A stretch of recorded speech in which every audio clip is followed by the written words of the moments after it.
And I know it takes a few seconds to everybody to kind of get populated into the mix here. Yeah.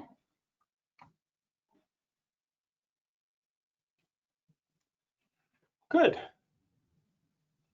All right. And the recording was automatic, so we can share the recording a little bit later.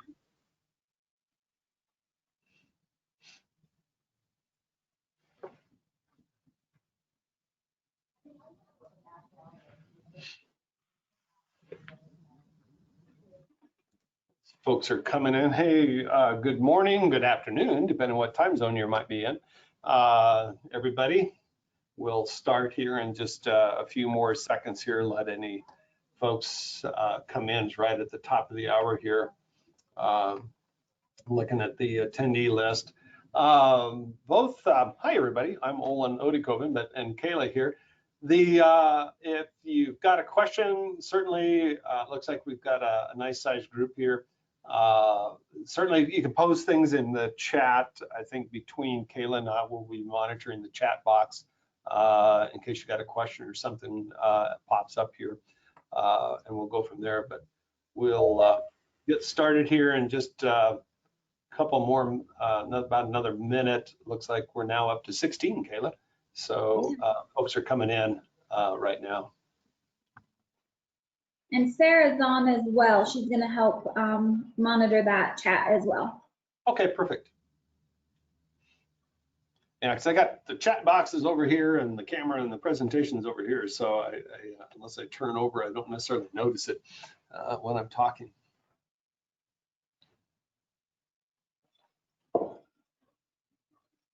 Okay, I would say we go ahead and get started. It's a minute after the hour, Kayla. Perfect. I would say we can take it away. All right, welcome everyone. For those of you that have just joined, as Olin mentioned, we have Olin Odikoven. He's the president and CEO of Peregrine Global Services. And I am Kayla Voss. I'm the director of client services here at Peregrine.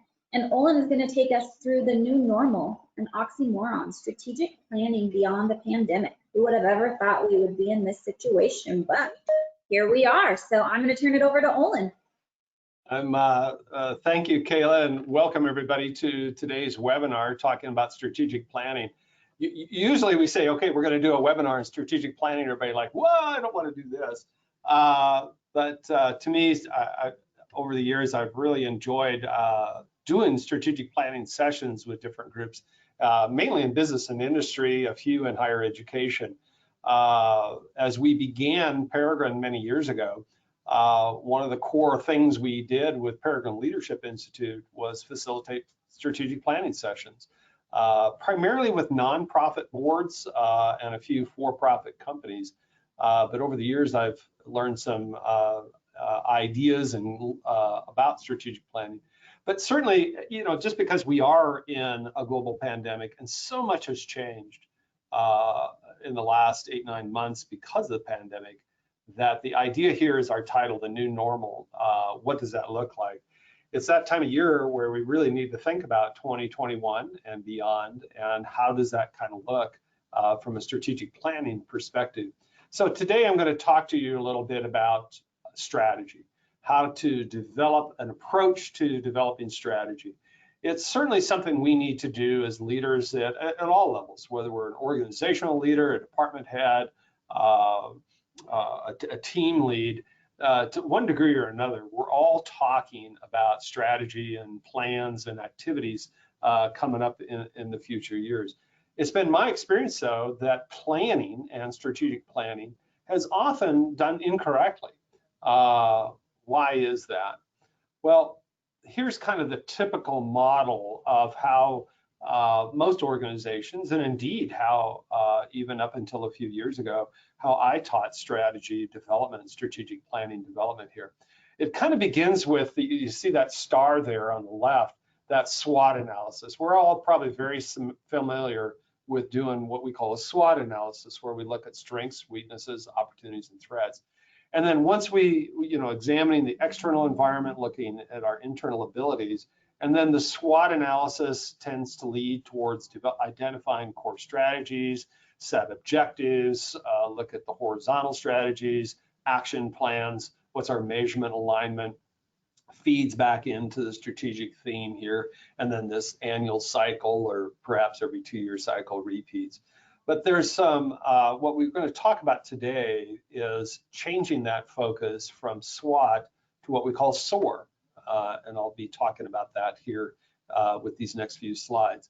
The SWOT concept, and I've used SWOT for many years. It's probably something you also learned, that strengths, weaknesses, opportunities, and threats.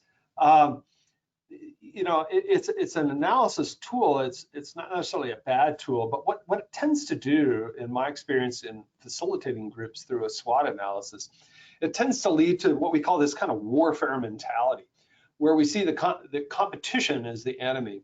And we tend to focus, SWOT analysis tends to gravitate towards those threats or perhaps some of the weaknesses.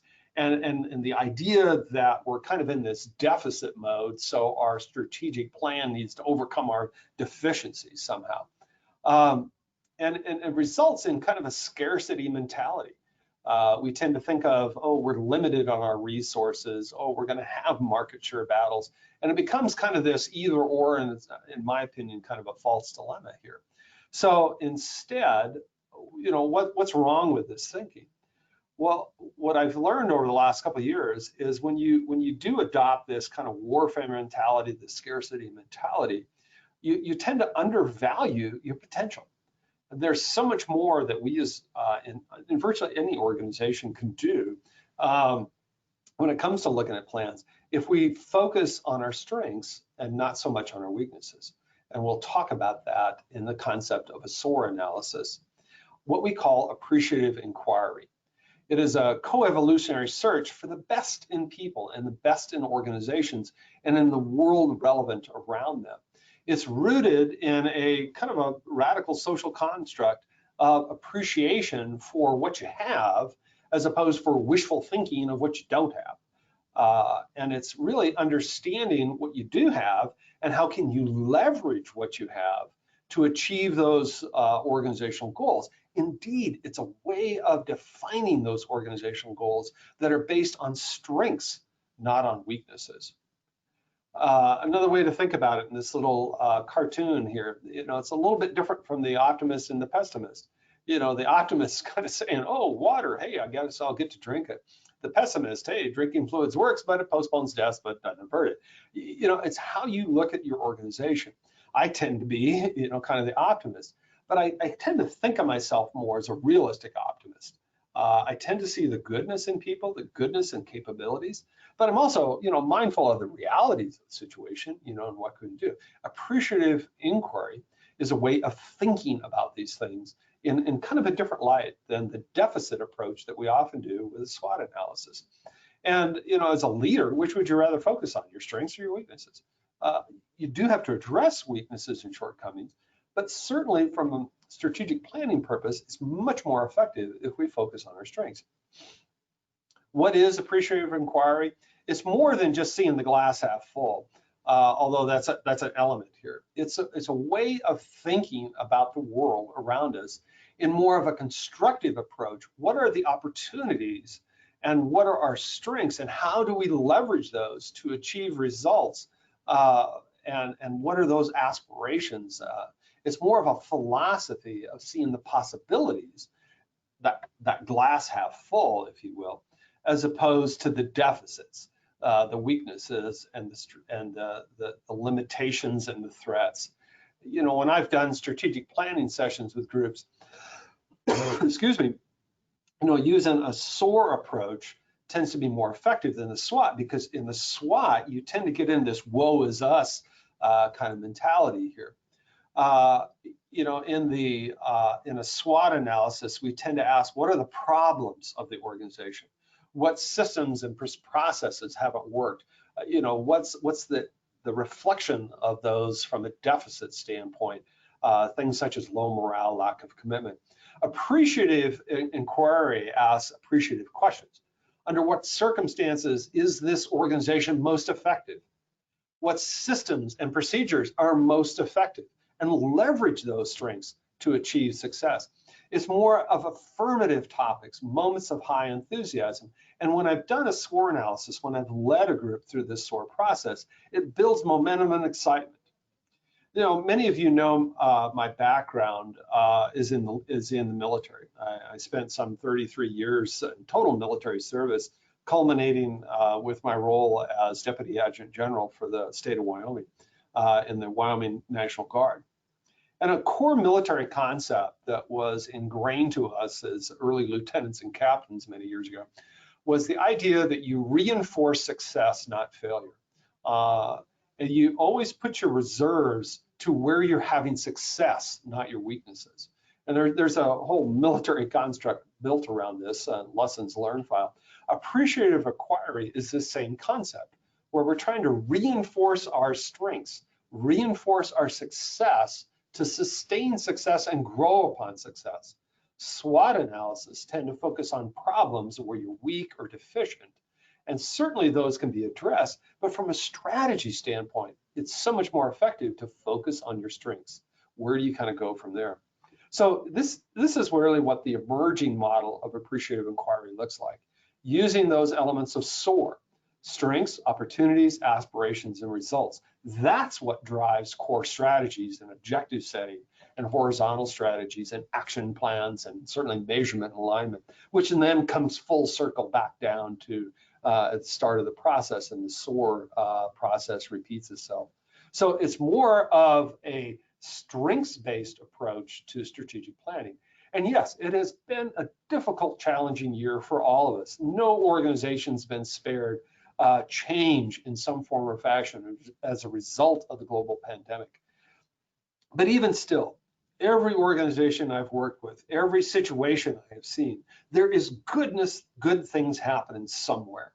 How do we leverage the good, the lessons learned to make us better for 2021 and beyond? Using a SOAR analysis, this process of appreciative strategy is, in my opinion, a much more effective way to address this new normal that we're about to enter into in 6, 9, 12 months from now, whatever this looks like down the road.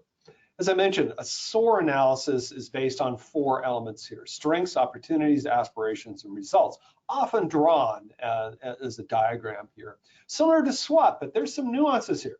Strengths and opportunities certainly are SWOT related, but aspiration and results are quite different. And we'll talk through each of these 4 quadrants here. Let's begin with strengths. Strengths is, hey, not just, hey, what's the strengths of the organization, but what can we build on? What are we most proud of? What makes us unique? What's our proudest accomplishment in the past year? Maybe it was just survival during the pandemic, but there are things we did in every organization that we can say, we did it. We are proud of this. And the team did it. They overcame adversity. They learned something different. Those are strengths. And how do we leverage those then? And think about it from the concept of your customers. All of us had to adapt to a brand new world for our customers. How do we deliver our products and services to these customers in a virtual environment that we all found ourselves in, where we're wearing masks and having to deal with remote settings? So SOAR analysis, appreciative inquiry, begins with your strengths.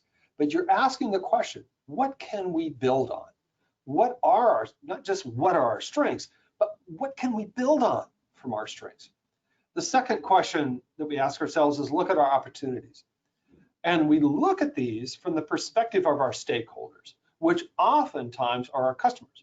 In higher education, it's our students, or perhaps it's the employers who hire our students. In business and industry, it's the people who buy our products and services, or the agencies and entities that we support with our products and services. And when we're talking about opportunities, we're focused on the customer. What is it that they're asking for? And maybe in other situations, we have corporate stakeholders. How do we make sense of the opportunities provided to these customers? What are the top 3 opportunities on which we can focus on?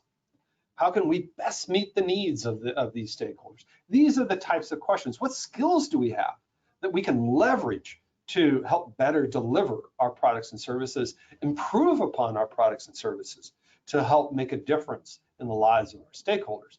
These are the types of questions we ask about in terms of opportunities. It's not just wishful thinking. Hey, we got an opportunity. We want to conquer the world. We want to be #1 in our market. Heck, we all want to be that. But we want to focus our opportunities specifically on our stakeholders. And for most of us, this is specific to our customers. In nonprofit, it's who you serve. But looking at it from their perspective is so critically important. The third area we look at now is aspirations. What do we care deeply about? What's our passion? These are concepts grounded oftentimes in our vision or our values. Those areas that we want to explore and understand. What are we deeply passionate about? We reflect on our strengths and opportunities of who we are. But as we think about our aspirations, it's who do we want to become? Who do we want to be known for? How is our reputation? These are the elements that we want to explore and understand to help us figure out where we're headed. Those are the aspirations. What do we care deeply about? And then the final area, the final quadrant of the SOAR is results. How do you know if you're succeeding?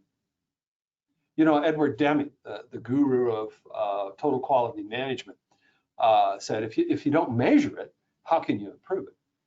Results is knowing, how will we know we succeed? What are the qualitative and quantitative ways in which we will define success?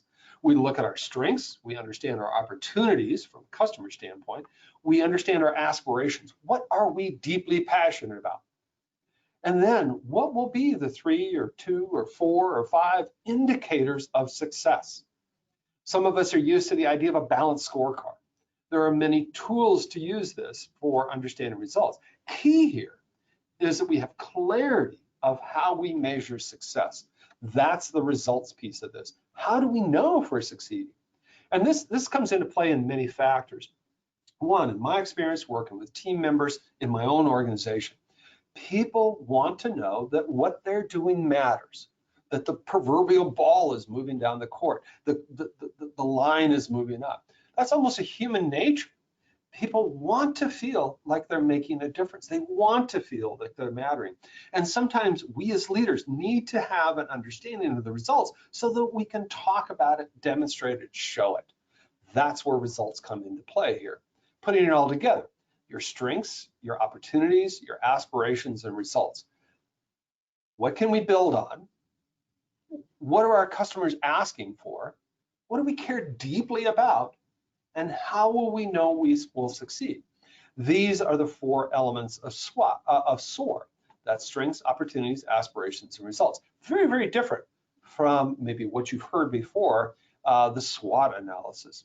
And I'm not saying SWOT goes away altogether. SWOT still has a role here. But from an appreciative inquiry, from truly strategic planning, my experience is that a SOAR approach tends to yield better results, and the organization itself tends to improve down the road. Let's take a look at this. How do we understand this SOAR analysis a little bit more? What do you do with it? I just walked you through the 4 quadrants. Let's do a little bit of a deep dive now on how you actually apply this. SOAR, again, this strengths-based relational process for creating an organization's future. SOAR then becomes this framework to help us understand where we are today, where can we go tomorrow, how are we going to get there, and did we make it? What are those key elements along the way? It's really the expression of our purpose, our mission, our vision, and values. Those things that we have as strengths, how can we put those into action to create success? And we're not fixated on weaknesses. Every organization has weaknesses. My organization has weaknesses too, just as yours does. We need to, as leaders, we have to address some of those shortcomings, but only in the context are they inhibiting your strengths. Don't fix a problem unless it truly is a problem. But I'm not saying never focus on your weaknesses. What I am saying here is important to understand weaknesses, but more important than that, deliver on your strengths, reinforce success. An old military concept goes back hundreds of years. when you do a SWOT analysis, it creates opportunities for stakeholders to work collaboratively and co-create to build ownership. The ideal model here is when your stakeholders, i.e. customers, feel a sense of ownership. So they're not just, hey, I'm just here because you want me for my dollars or my credit card, where you're engaging with them in this co-creational process. And the ideal SOAR is when you bring in a few of your stakeholders in addition to your core management team and listen to them and have them involved in this so you truly are co-creating. How does SOAR differentiate from SWOT? Here's some areas here of differentiation. By the way, we will be sharing this presentation with you along with the SOAR template and guide at the conclusion of this webinar. So you'll get these slides if you would like, as well as the SOAR analysis template. But you can kind of see here on the left side, we talk about SWOT. On the right side, we talk about SOAR analysis. Oops. And you know, what is the difference approach? SWOT tends to be very analysis oriented versus SOAR, which tends to be action oriented. SOAR tends to gravitate to weaknesses and threats. I've done dozens of SOAR analysis with organizations, and everybody just fixates on weaknesses and threats. SOAR analysis leverages your strengths and opportunities. It's very focused in those areas. SWOT tends to be very competitive. Hey, we just want to get better next year. SOAR analysis focuses on possibilities. Be the best. SWOT tends to be about incremental improvement. SOAR tends to be about innovation and breakthrough. SWOT tends to be more top-down. SOAR tends to be bottom-up. SWOT tends to be focused on analysis, the planning process. SOAR tends to be focused on planning, but more importantly, on implementation. How do you put this into action? How do you truly go out and make a difference? SWOT tends to be energy depleting. I've done SWOTs before, and at the end of a SWOT analysis, everybody's, SWOT tends to build people up. It tends to be energy creating. What are we good at, and how can we become even better? What can we focus on that will make us great? SWOT tends to focus on gaps. SOAR tends to focus on results. It's a different mindset, a different way of thinking. As this little graphic illustrates, you know, you take the dirt out of the hole, the asset base tends to look at, hey, this is what we got, big pile of dirt. The deficit-based approach, the SWOT approach, tends to look at what are we missing. And this is really the fundamental difference between appreciative inquiry. Appreciative inquiry focuses on what you got and what you can do with it, not what you're lacking. And all too often, particularly in this year of COVID, when so much has happened, when so much change has occurred, and it's easy to fall into this trap of, oh my gosh, this is everything that's happened. Appreciative inquiry helps us to look at all the change, but look at it from the perspective of what do you got? What did you learn?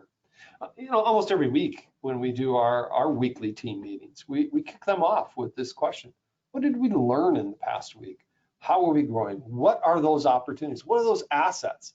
An asset is not just, you know, physical asset. Hey, a nice building, beautiful office, great computer system. The most important asset that we want to talk about is up here, that thing between our ears. This human capital asset. What did we learn? What did we know? How can we leverage this knowledge to make a difference? That's appreciative inquiry, focused on this. Another way of looking at it, you know, you can kind of be down here in the SWAT mode, you know, kind of run around on the ground like a turkey, or SOAR. Think about it this way, flying high, flying above the rest, engaging and learning and growing, seeing the totality of what's going on. That's really what SWAT's about, leveraging those strengths as opposed to being down there on the ground, kind of wandering around like a turkey. Let's walk through the SWAT process real briefly here, and then we'll take any questions that you might have. The SOAR process, sorry. The SOAR process, you can kind of see it here. There's really kind of 6 steps along the way. Let's take through each one of those. So again, strengths. What are your key strengths for the organization?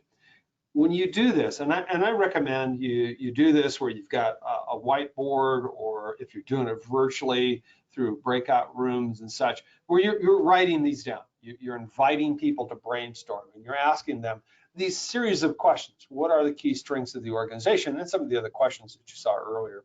that are provided in the template we'll send you. When you do that, you'll start seeing some key things and patterns, and you probably will start grouping those. One of the ways I find most effective for doing a SOAR analysis is I pass out a bunch of sticky notes, and people write these down, because sometimes they're kind of like, I'm not sure I want to write this down, you know, I'm not sure I want to tell somebody this, feel being embarrassed or something, that what they're thinking may be incorrect. But rather than have them write it down, we put them up on the sticky board, and then we start looking for patterns. What are those key themes? Then step 2, all right, everybody, identify your opportunities. And I list out those questions for them to think through. What are the key opportunities in the next 2 to 3 years? Where do we see opportunity to grow and expand, leveraging our strengths? How can we put our strengths into action to become an opportunity? These key opportunities will also then you'll start seeing patterns, and you'll start rearranging the stickies here a little bit to group them together. And then we look at our aspirations. Where should we go next? Key aspirations will also be based on groupings. And step 4, results. How would key actions be measured? Now, there's that basic idea. You really have to measure yourself to see progress. Are you moving it kind of down the line here? SOAR must be a collaborative approach where we're focused on our strengths, what an organization is really doing well, its assets, and don't forget the human capital assets, its capabilities and its greatest accomplishments. And even in this normal we find ourselves in, these COVID times as we refer to them, there are still good things happening. And it's understanding the good things that have happened to understand our strengths. Then we look for those opportunities, some external circumstances that we could improve profits, maybe meet some unmet customer needs, threats or weaknesses reframed into possibilities. Let me give you an example of this. Earlier this year, as everything was kind of shutting down, the world of higher education was transitioning to remote operations, we started getting some phone calls. Hey, Peregrine, what do you got here? I had to send all my students home, and I need something to do with them online.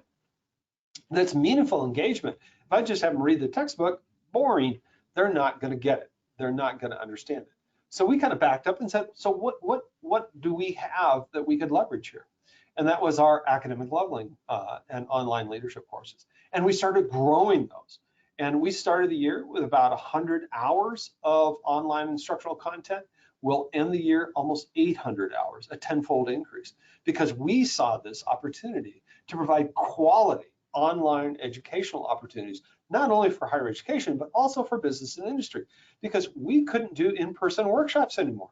So we had to flip the classroom and do more online seminars, but then transition the learners, instead of me in front of the podium and talking to them, what's the opportunity here? Leverage these modules in such a way that where these workshop participants could do their homework ahead of time and then come back into the classroom for more of a seminar application focus. We looked at our aspirations, what the organization can be, what the organization desires to be known for, or more specifically, you as a leader, what do you want? How do you see yourself 3, 5, 10 years from now?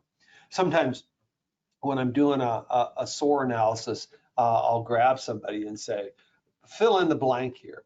Imagine yourself 5 years from now, and you're delivering your report to the board of directors or whomever you would report to. And you say, I am most proud that we blank, fill in the blank. What would you be proud to say 3 to 5 years from now? Those become your aspirations. That becomes where you're headed. In many respects, it's kind of like your vision, but it's a little bit more defined than the vision to really understand that. And finally, the results. Excuse me. Those tangible, measurable items that will indicate whether or not we are truly moving that ball down the court, that we're achieving what we set out to achieve. And when we're tracking results, we will identify if we're having success, reinforce success, as I mentioned earlier. But perhaps more importantly, understand if we're starting to slip, what do we need to change along the way that will best accomplish what we're trying to get out for? That's the SOAR approach, the strengths, opportunities, aspirations, and results approach. Here's some best practices and lessons learned from our experience in doing SOAR analysis with groups over the years. And we've done SOAR processes with nonprofits, boards of directors. Recently was working with our Gillette College Foundation here in Gillette, a nonprofit foundation that works with our local community college. We've worked in business and industry. We did this with our local Chamber of Commerce, bringing in different business leaders to help understand this from a community development standpoint. We worked with credit unions, specific credit union organizations, helping them, because man, they went through a huge transformation this year. And we did some SWOT analysis here just a couple of weeks ago with a couple of credit unions here locally in Colorado. For larger groups, I found it very helpful, as I mentioned earlier, use these sticky notes and have each person identify the specific SOAR items. In large groups, you've probably all seen this yourself. Some people happy to talk and others kind of hold back, the introverts versus the extroverts, and people may be a little shy, but they tend to be less shy if they can do this somewhat in anonymity by using sticky notes. And I found, particularly with larger groups, it's a way to encourage everybody's involvement, because with a SOAR, one thing that's so critical is that everybody is involved, so we're leveraging the diversity of the group. And then what I like to do is, once we get the strengths and the opportunities identified, I start pairing them up. I'll have my stickies with the strengths on one chart, my stickies on the opportunities on the other chart, and I'll start grabbing them. I'm starting to see matching themes, and I'll start putting them together. So our strength is team-based approaches, and the opportunity is to improve knowledge management. So, let's leverage our team to improve opportunity. Our strength is in online modules. The opportunity is to expand and diversify those modules to meet more of a broader market. How can we put these two together? So these become kind of paired up here. We also do the similar with our aspirations and our results. We have this target, this vision, if you will, but then we start putting some results with it so that we can hold ourselves accountable and kind of see the progress towards this. As I mentioned earlier, I really believe it's just kind of this human nature desire to know that what you're doing matters, to know that what you do is making a difference. And to see that, we have to communicate that with our teams. People want to know that proverbial ball is moving down the court, or that bar is being raised, or that the feedback you're getting, if that's one of your metrics from your clients and customers, is indeed improving. It's a way of holding yourself accountable. So you pair those up, where you pair that goal, that aspiration, with the metrics and the results to help hold ourselves accountable. Key in all this, and maybe this is something I've definitely learned over the years, is you're looking for themes and patterns. When you get 10, 15 people in the room, or when I had the Gillette College Foundation board in the room here a while back, you got 20 different community leaders from a diversity of perspectives. But even still, there are going to be themes and patterns that start to develop those. And once you start to see the patterns of your strengths and opportunities and your aspirational results, you can now start building goals. And then you can align those specific goals with objectives under the goals. And as an outcome of the SWOT process, you will identify 2, 3, maybe 5 strategic goals. And then some of these other elements start falling into play of objectives to achieve those goals. And then finally, one of the lessons learned is at the conclusion of a SWOT, or excuse me, the conclusion of a SOAR process, one thing I like to do is go back and map everybody that's in the room, their individual positions and performance goals back to the SOAR results, so that everybody understands their fit. Because there's nothing so dangerous as an employee who doesn't know how they make a difference. An employee who doesn't understand their personal relationship with the organizational direction. And I don't care if it's the janitor taking out the trash on Fridays or the director of business development. Everyone on the team needs to know how they fit. That's where it becomes mapping.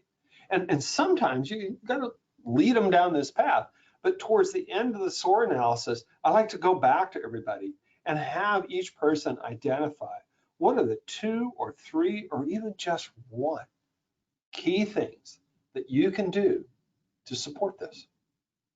What's the 1, 2, or 3 things that you're going to do, you specifically as an employee, that will help this organization achieve their results? And when you do that, you build ownership, you build pride, you build that sense of I belong. And yes, it helps build teamwork.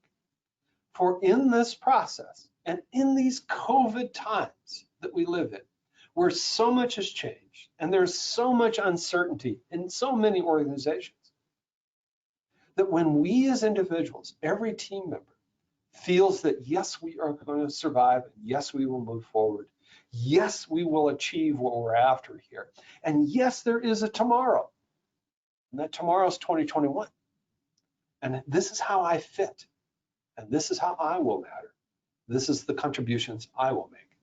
When they have that, then truly you're leveraging the power of diversity, and you're leveraging the perspectives and capabilities and capacities of everyone on your team to head in that new direction, that soaring direction that we talked about.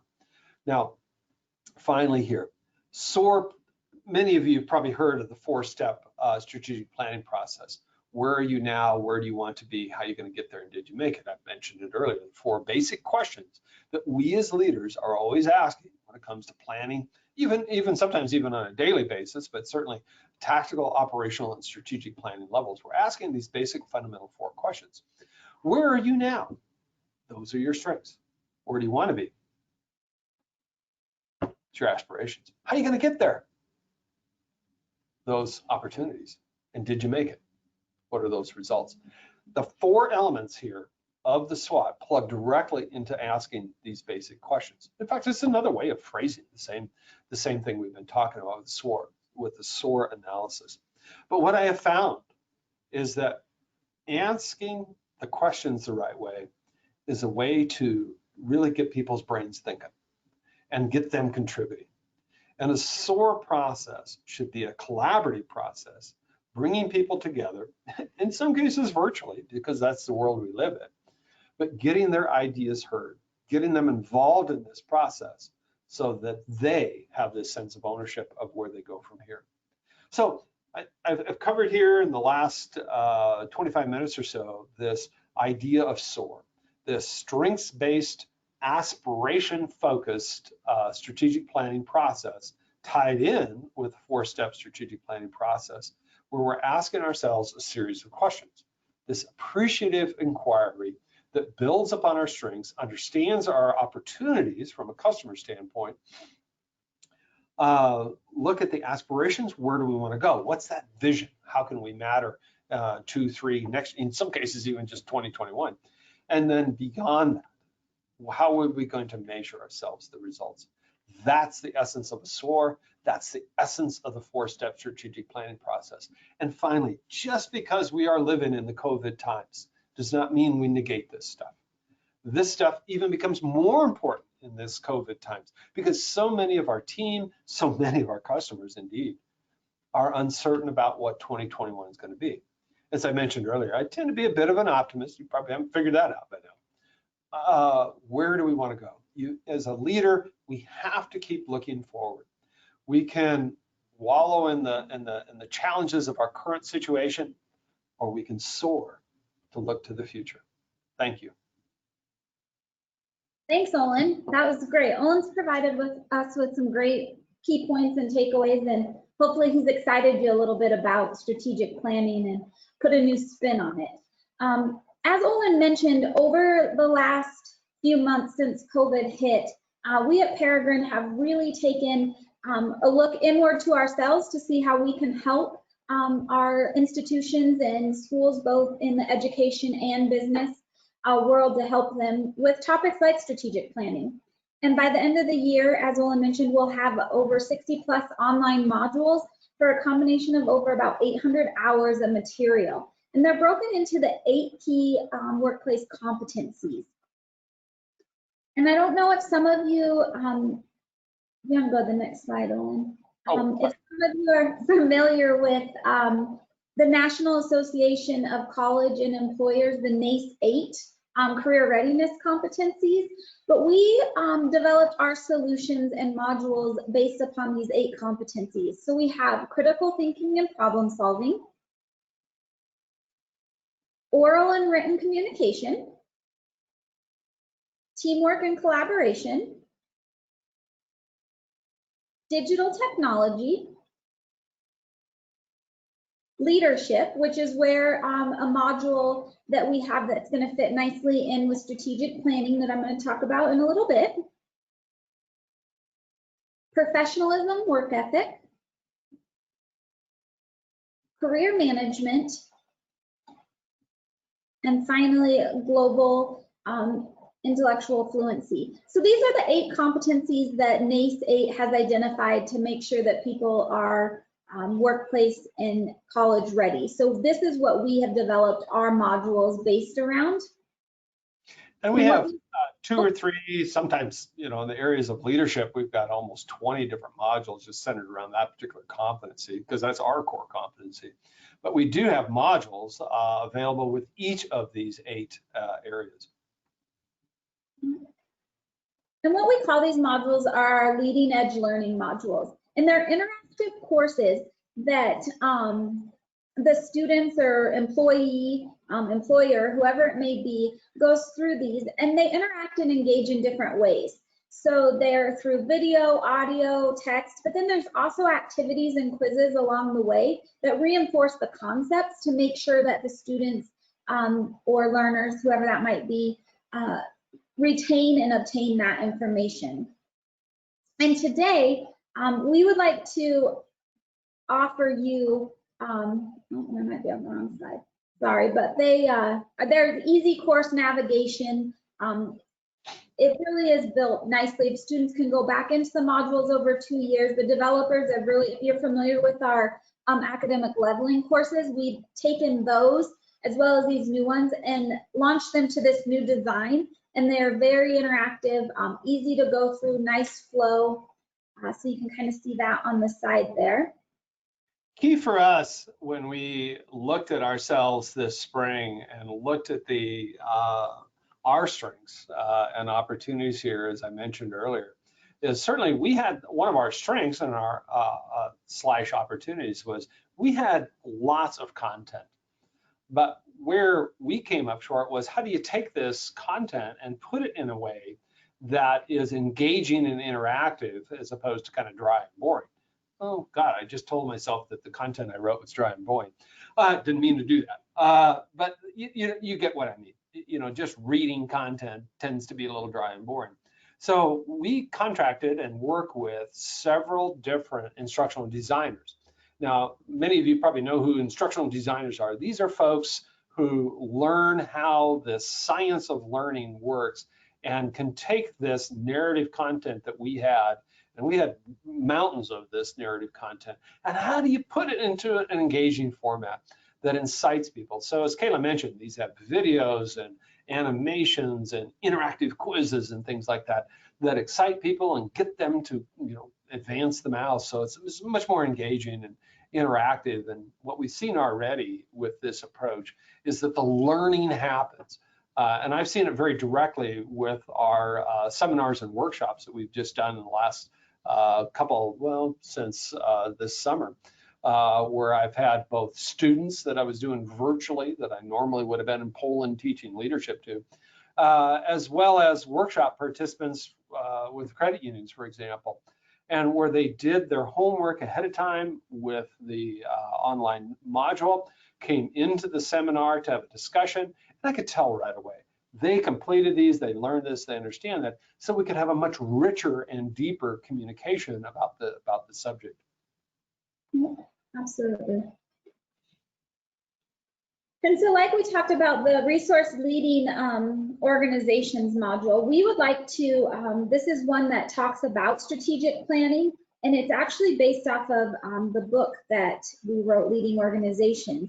But we would like to extend this offer to you guys free today for attending our webinar. And if you go to the next slide, Yeah, so like I mentioned, it's based off of the book Leading Organization, which is developed into 8 different chapters, and the module itself is into 4 different modules. It is a combination of around 55 to 60 hours of material, so there is a lot in there that you are getting for free.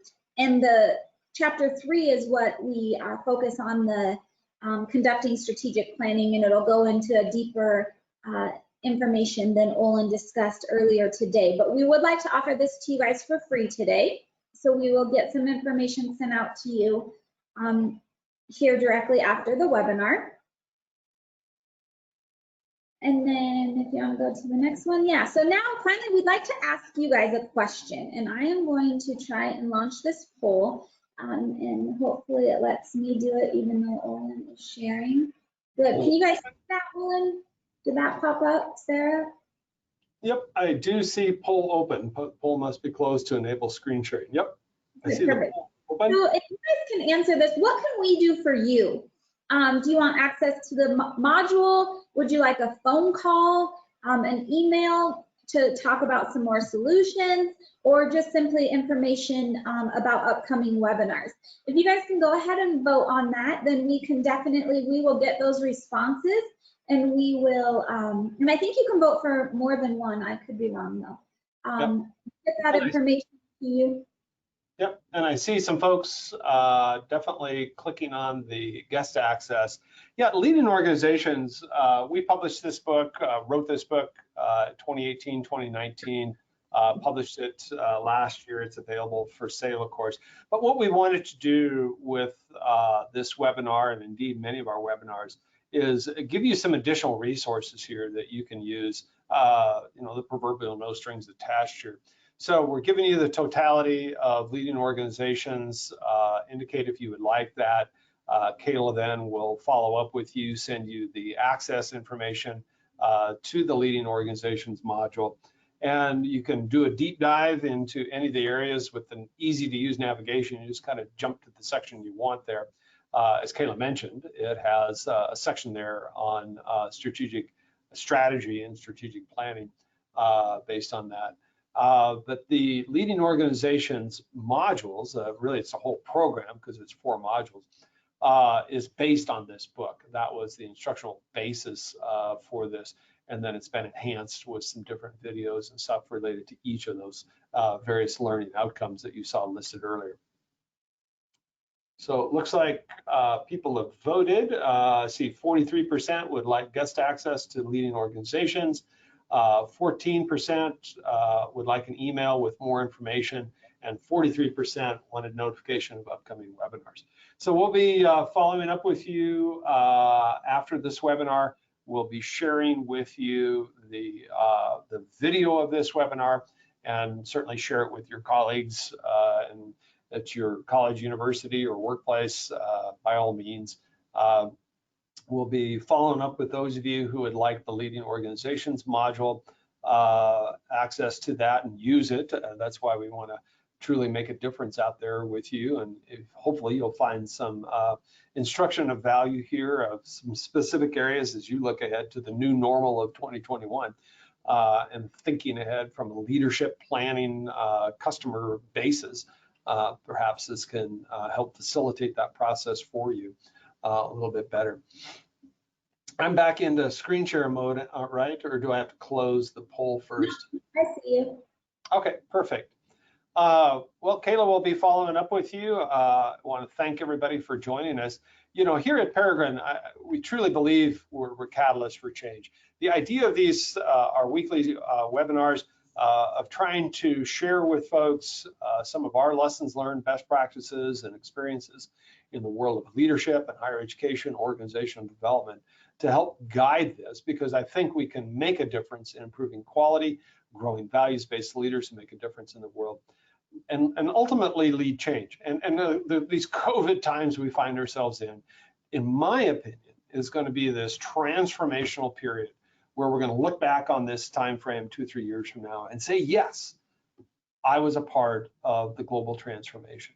The things that will happen, the things that we will change. We will not be reverting back to 2019. It will truly be a different normal.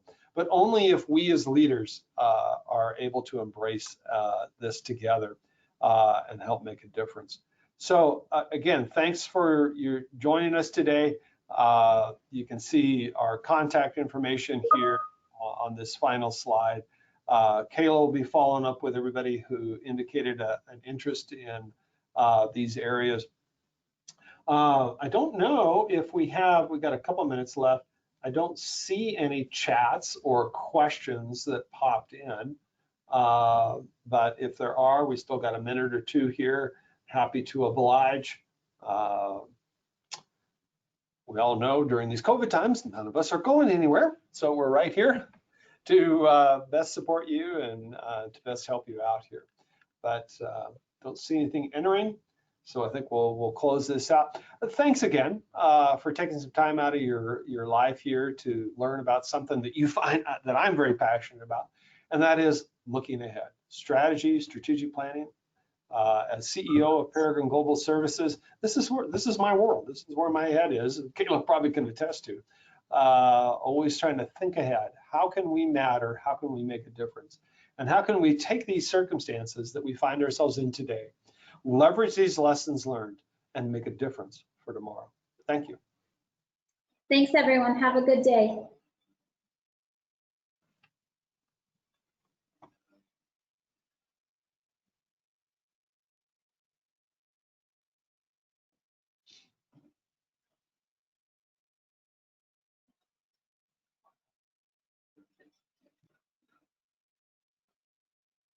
Quit, I think. Just you close the webinar, right?